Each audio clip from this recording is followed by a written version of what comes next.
Assalamualaikum warahmatullahi wabarakatuh. Kami, Kumpulan 2, pada hari ini akan membentangkan tugasan satu yang telah diberikan oleh Cik Mansur bin Abdul Rahman kepada kami. Berikut merupakan ahli kumpulan kami, iaitu Kumpulan 2, yang terdiri daripada 3 orang ahli, iaitu Muhammad Afif Shakir, Muhammad Arif Haikal dan Nik Zahira Umairah. Baiklah, tajuk pembincangan kita pada hari ini ialah kesan tindakan kerajaan Malaysia terhadap isu Pulau Layang-Layang kepada negara kita dan negara jiran.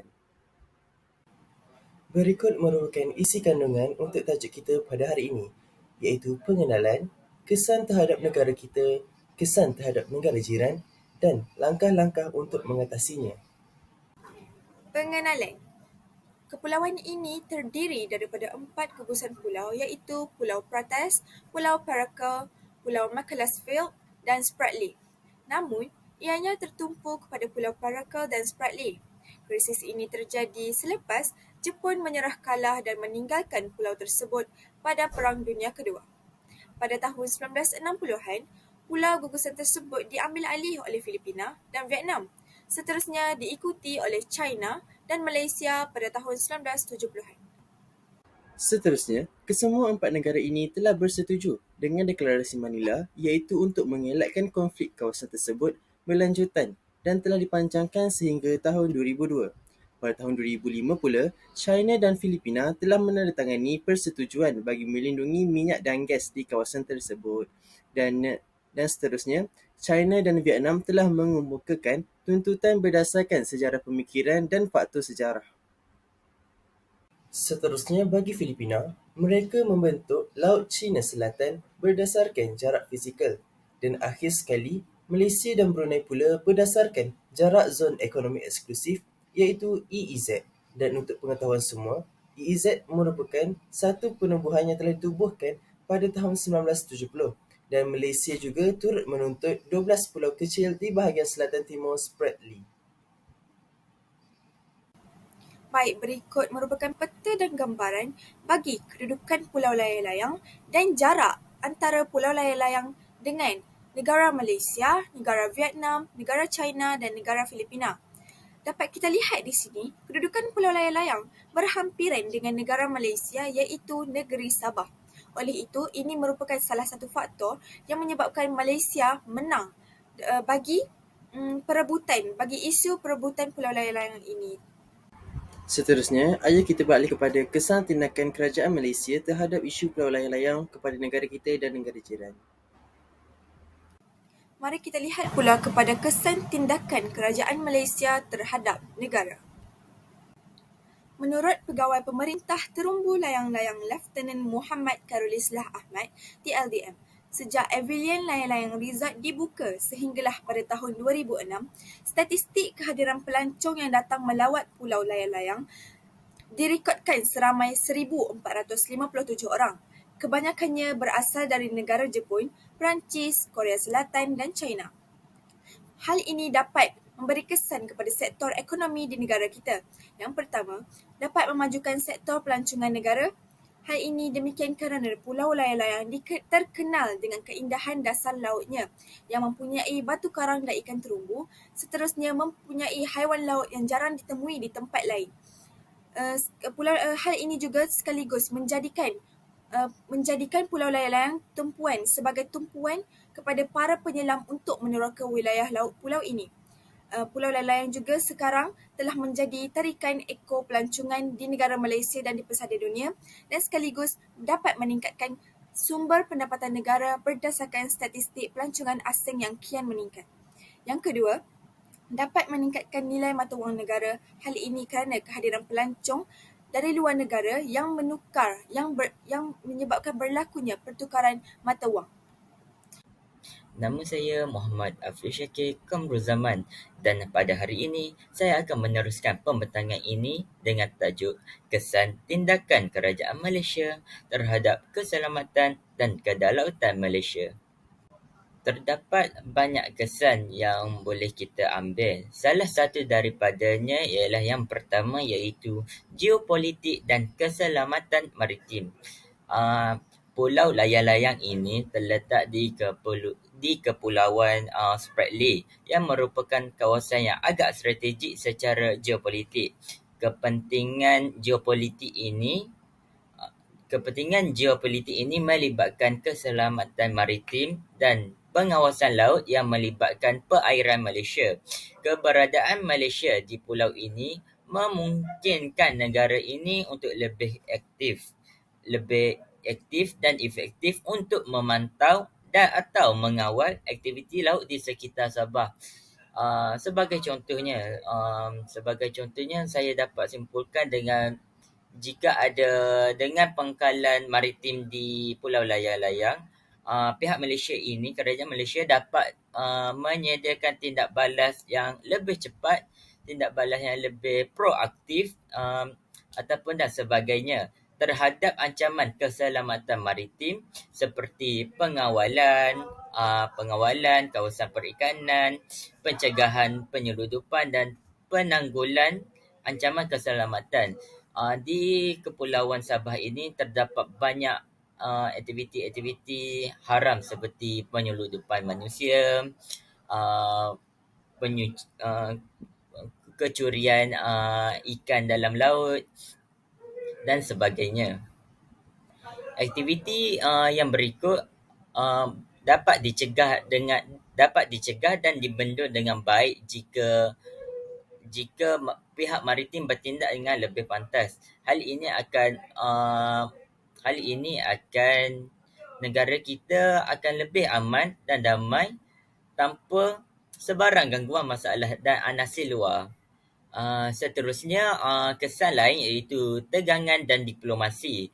Isu Pulau Layang-Layang ini menimbulkan tegangan diplomatik dengan negara-negara yang juga menuntut hak ke atas pulau tersebut seperti China, Taiwan, Filipina dan Vietnam yang terdapat dengan itu seperti Brunei apa kan. Tindakan Malaysia dalam mempertahankan kepulauan layang-layang Spratly itu adalah dengan melalui cara yang mantap dapat mencetuskan perbincangan diplomatik yang kompleks. Sebagai contohnya, Malaysia boleh melibatkan diri dalam rundingan bilateral atau melalui forum antarabangsa untuk mencapai penyelesaian yang damai dan adil dalam menangani isu Pulau Layang-Layang. Pihak kerajaan Malaysia yang telah membawa isu ataupun usul ini kepada Mahkamah Dunia dan pada akhirnya Pulau Layang-Layang ini telah dimenangi dan telah dimilik oleh Malaysia. Selain itu, kesan lain ialah keselamatan, sempadan dan kedaulatan. Apa yang saya dapat simpulkan dengan keselamatan, sempadan dan kedaulatan ialah apabila keberadaan Malaysia di Pulau Layang-Layang itu dapat diperkukuhkan, kedaulatan kawasan negara ni akan diserlahkan dengan keazaman untuk melindungi sempadan dengan pasukan tentera laut ataupun maritim.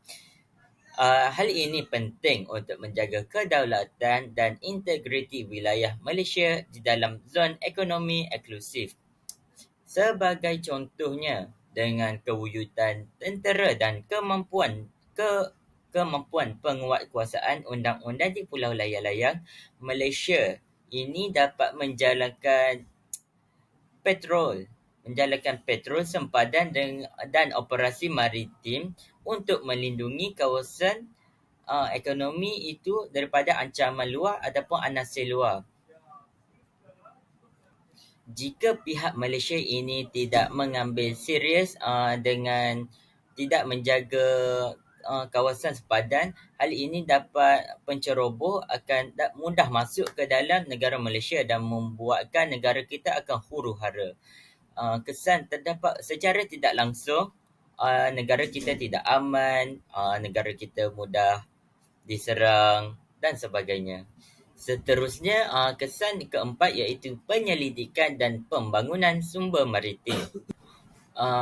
Keberadaan Malaysia di Pulau Layang-Layang ini dapat memberikan akses kepada sumber daya maritim yang penting seperti perikanan dan potensi sumber daya alam di sekitar Kepulauan Spratly. Ini memberikan peluang untuk penyelidikan dan pembangunan ekonomi maritim negara. Pembangunan sumber daya maritim ini di kawasan tersebut juga dapat menyumbang kepada pertumbuhan ekonomi negara, memberikan manfaat jangka panjang kepada rakyat Malaysia. Pihak kerajaan boleh menguar-uarkan pulau layar-layang ini kepada para pelancong luar negara maupun dalam negara untuk memajukan sektor ekonomi. Secara tidak langsung, ekonomi negara kita akan meningkat dan akan dipuji oleh negara lain dan akan menjadi contoh tauladan kepada negara. Kesan yang terakhir iaitu pengurangan ancaman keselamatan. Apa yang saya dapat simpulkan dengan pengurangan ancaman keselamatan ini ialah apabila Malaysia ini berada di pulau layang-layang dapat memberi peluang untuk mengurangkan ancaman keselamatan seperti aktiviti penyeludupan dadah, penangkapan nelayan haram ataupun ancaman pengganas maritim. Penangkapan nelayan haram ini kebiasaannya berasal daripada negara China, Taiwan, Indonesia, Thailand dan sebagainya.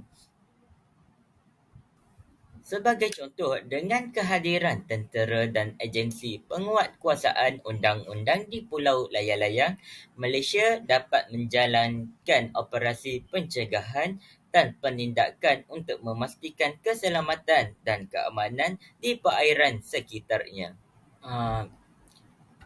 Gambar di sebelah itu saya ambil pada cerita ataupun filem Captain Phillip. Saya akan menceritakan serba sedikit tentang Captain Phillip ini. Filem Captain Phillip ini menceritakan kisah sebenar seorang kapten kapal kargo iaitu kapal kargo MV Mars Alabama yang terlibat dalam peristiwa pencerobohan oleh penceroboh Somalia yang dipimpin oleh Abdul Wali Musa.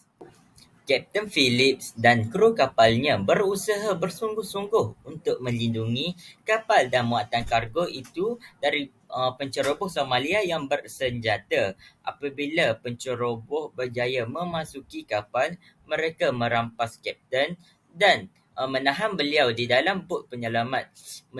Menerusi ketegangan yang meningkat, filem ini memaparkan perjuangan dan ketahanan Captain Phillip dan krunya dalam usaha untuk bertahan hidup dan menentang penceroboh. Captain Phillips dengan bijak berusaha untuk mempengaruhi dan mengendalikan situasi sementara pasukan tentera Amerika Syarikat termasuk pasukan khas Navy SEALs dilibatkan untuk merancang dan melaksanakan misi penyelamatan yang melibatkan penyerbuan ke kapal di laut lepas pantai Somalia. Apa yang pihak Malaysia ni boleh ambil iktibar pada filem ini? Pihak Malaysia perlu mengadakan patrol yang kerap agar keamanan persekitaran laut kita ini sentiasa aman pada penceroboh, lanu-lanu dan sebagainya. Okey, baiklah. Seterusnya, mari kita lihat kepada kesan tindakan kerajaan Malaysia terhadap negara jiran. Berikut merupakan 4 negara yang terlibat dengan konflik isu Pulau Layar-Layang, iaitu China, Filipina, Vietnam dan Indonesia. Pertama sekali, keempat-empat negara ini tidak dapat memiliki Pulau Layar-Layang. Hal ini demikian kerana mereka tidak memiliki kata sepakat atau titik noktah untuk menuntut hak-hak mereka terhadap Pulau Layar-Layang tersebut. Yang kedua, Pulau Layar-Layang berada di bawah pentadbiran Malaysia. Dan yang terakhir sekali, penangkapan hasil laut tidak dibenarkan. Hal ini demikian kerana Pulau Layar-Layang ini telah berada di bawah pentadbiran negara Malaysia. Langkah-langkah mengatasi isu perebutan pulau. Yang pertama, melalui undang-undang antarabangsa. Tindakan undang-undang antarabangsa berkaitan dengan perebutan pulau merupakan isu yang kompleks dan melibatkan hak kedaulatan serta perbatasan wilayah laut. Oleh itu, pertikaian hak kedaulatan pulau ini perlulah dibawa ke Mahkamah Keadilan Antarabangsa di Belanda. Hal ini dapat diadili dengan melalui perjanjian khas yang ditandatangani oleh kedua-dua belah pihak.